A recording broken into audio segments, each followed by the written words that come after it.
Yes, I'm Eduardo. I've been working at the FU for I think it's 20 years now, and it's always related with geographic information. And I prepared some slides. I'm afraid I prepared too many slides for the time that I have, so it always comes with the problem. But let's see how far we get. About what I try to explain what is geographic information science in general. And my work has always been related with geographic information science. I'm going to share my screen and then share.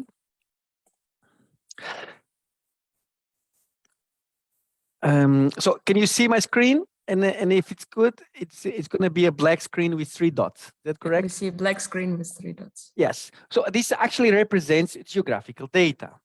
So it means that it's always about the locations of things. It's what's so special about spatial. So we call it spatial data. And we think it's very special because it always has to relate to the location of something. So it has to be about the coordinates of the locations of something. And now imagine these 3 dots, they are the location of 3 different villages or cities.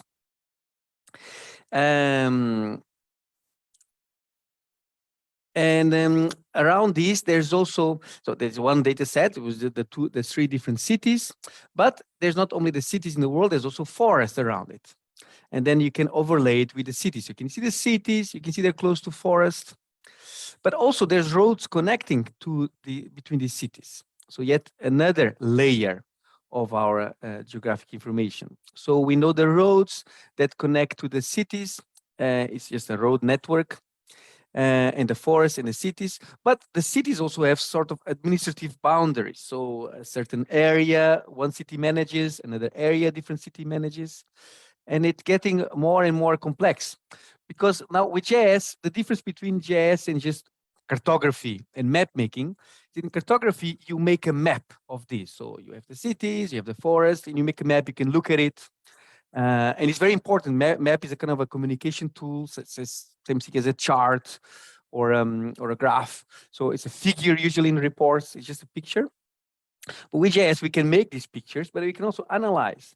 For example, we can then cut the roads where they cross the different borders, and so that we can know which roads belong to which city to manage, but also which roads are actually inside the forest. So you can make this calculation. So how much of the roads is inside the forest?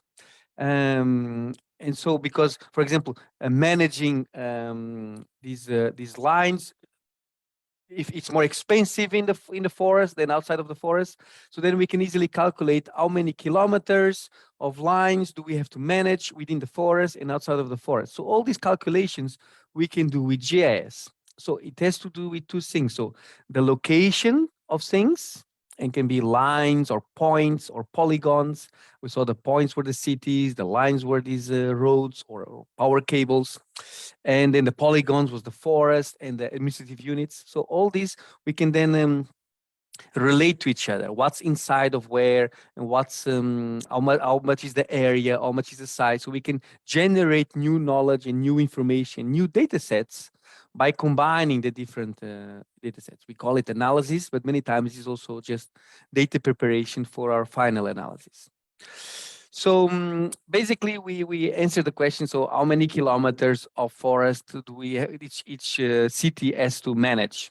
Sorry, how many kilometers of road inside the forest each city has to manage? So this is this kind of overlaying is where things get more.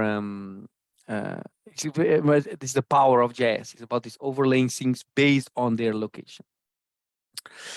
So this was just a small introduction. I decided to keep a lot of the slides because I think Lena can share them. So there's a lot of links in the slides, for example, to data sources or to films, to movies.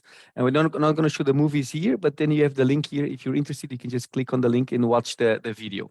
For example, this one is a very exciting video produced by Hollywood about geographical information science. So GIS is is not new, but at the same time, it's very new also. So the idea of geographic information science is actually very recent. So a few decades, we started talking about as a science. Basically, we had geography. We always had geography, of course, in the past. But in the 60s, more or less, we started encapsulating geography in computers, in databases and visualization systems. And that led to the creation of what we call GIS, Geographic Information Systems, that later on got a bit replaced by GIS, Geographic Information Science, which is, I think, the best way to compare it. I typically compare it with statistics, for example. So statistics, you also have SPSS or R or what is Stata. And in GIS, we also have different softwares to perform our methods. So GIS is the collection of methods also. Um, and we have a software to help us, but mainly it's about the methods that we try to apply.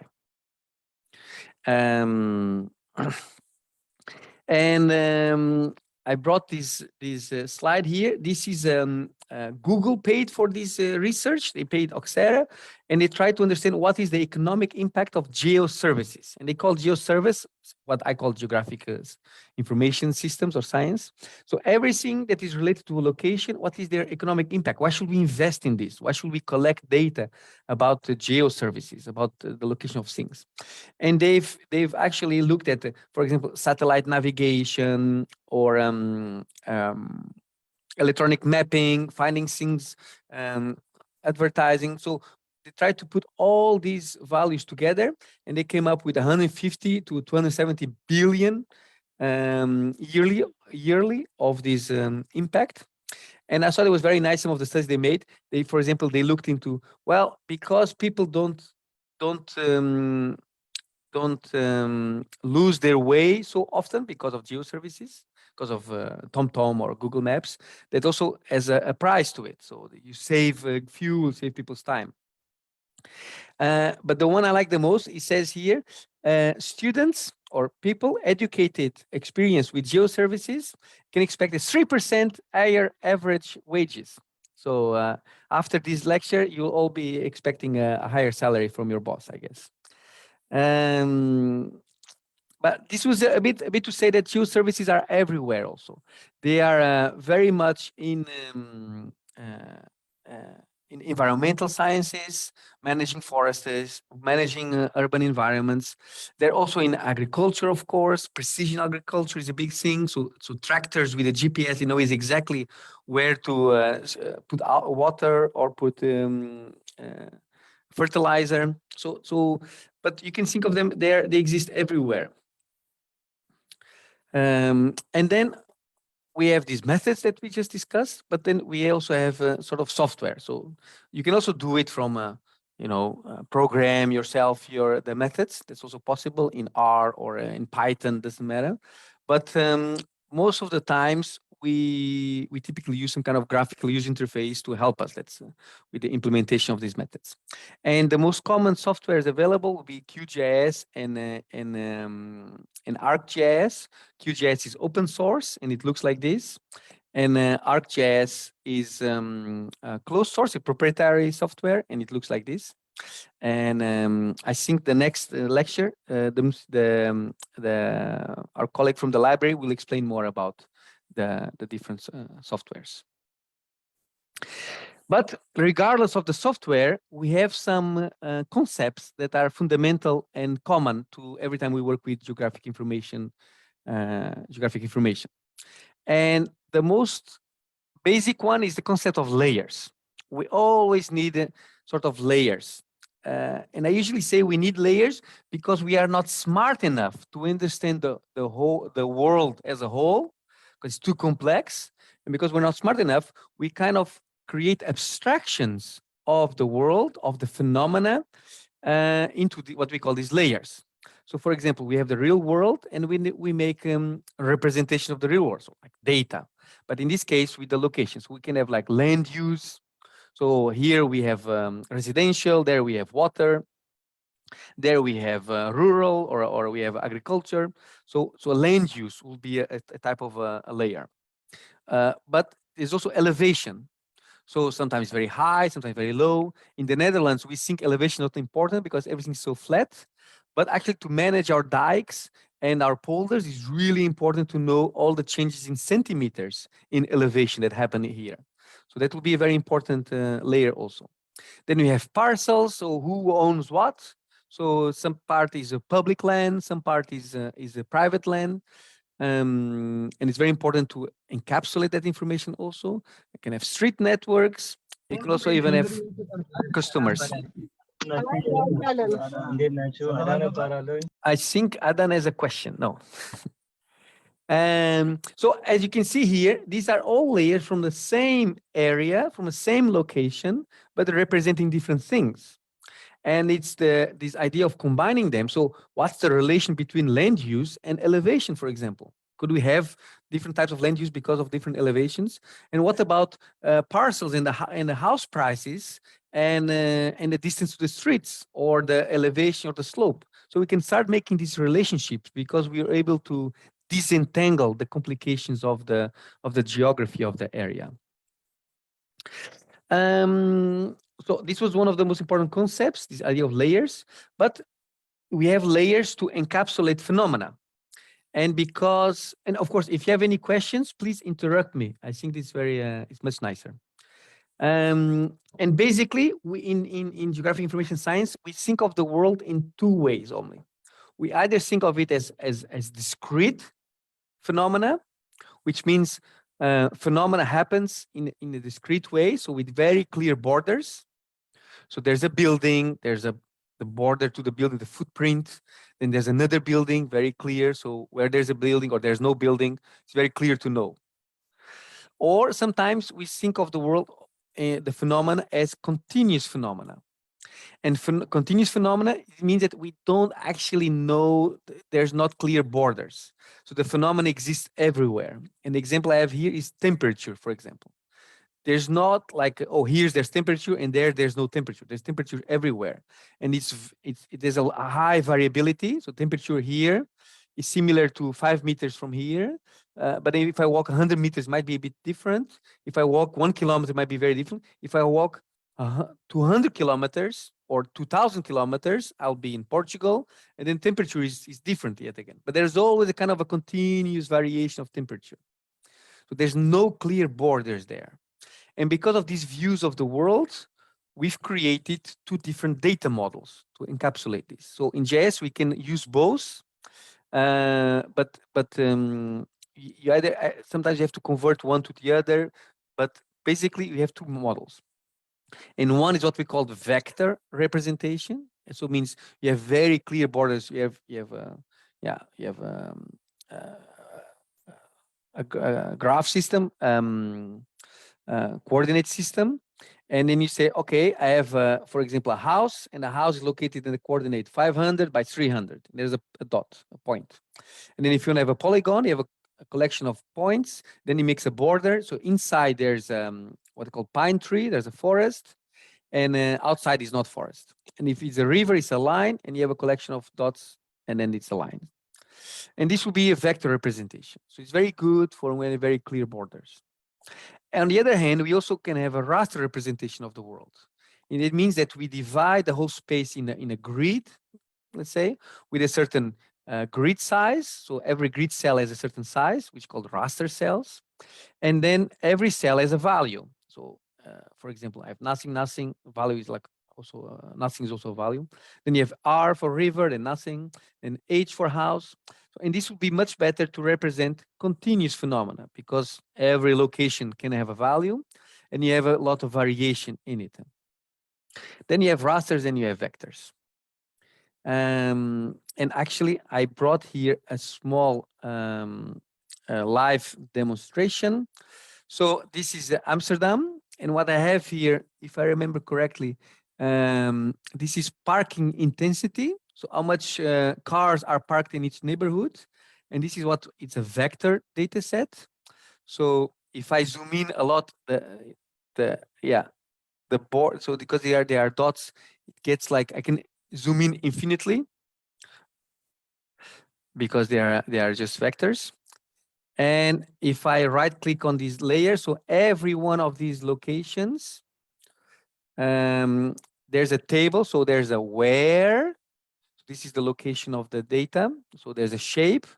But if I select something on my table, I can actually see there's a relationship of the what. So what's here? Let's say, let's look for one of these. So this shape over here, what's in it? So there's a code, there's a kind of measurement moment, there's how many cars were measured. So there's a lot of information. It's called, we call an attribute table.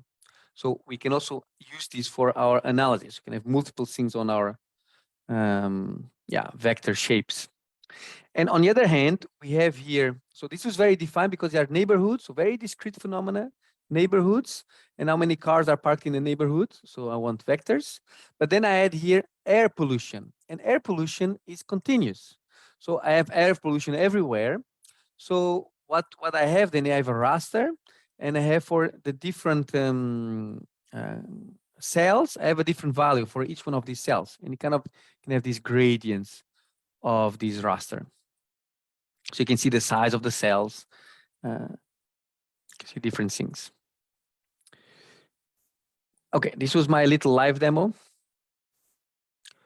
Then we also have one of the things that makes geographic information systems very interesting, but also sometimes very frustrating, is what we call the orange peel problem.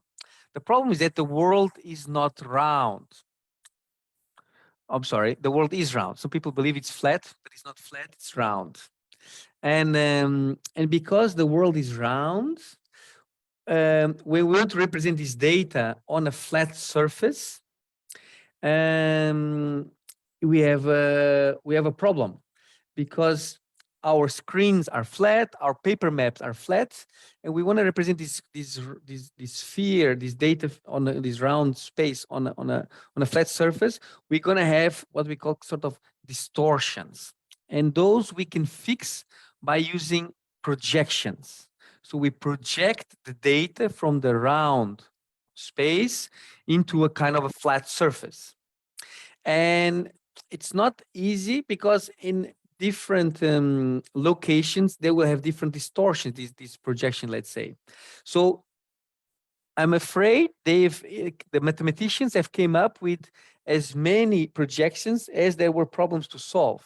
So there's like hundreds, if not thousands of different projections that you can use to project your data.